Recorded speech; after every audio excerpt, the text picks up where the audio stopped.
Bonjour à tous, heureux de vous retrouver. iOS 13.4.5 est mort, vive iOS 13.5. Et oui, on attendait une version bêta 3 d'iOS 13.4.5, ça sera tout simplement iOS 13.5 bêta 3.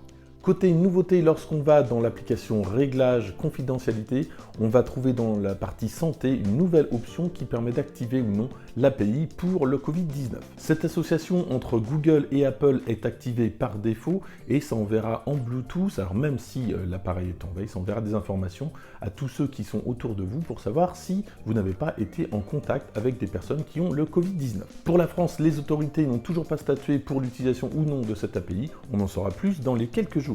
Autre nouveauté, ça concerne Face ID et le port du masque. Alors pour ceux qui ont un appareil avec Touch ID, il n'y a évidemment aucun problème, mais pour ceux qui ont Face ID et que lorsque vous portez un masque, vous avez remarqué, on ne peut plus déverrouiller un iPhone lorsqu'on porte un masque. Alors on ne pourra toujours pas évidemment déverrouiller Face ID lorsqu'on porte un masque, sinon ça sera un petit peu trop facile, mais ce qui va se passer, c'est que l'échec d'authentification va se faire beaucoup plus rapidement qu'avant, puisque c'est un petit peu long le temps que Face ID repère qu'il y avait un masque et donc lance l'échec. Là, ça va être beaucoup plus rapide, donc on gagne du temps pour taper le code. Dernière nouveauté de cette bêta d'iOS 13.5, ça concerne FaceTime et les appels groupés. Alors si vous faites des appels groupés, vous le savez, la personne qui parle est dans une bulle un petit peu plus grosse et ça peut gêner un petit peu cet effet de bulle qui augmente et qui diminue.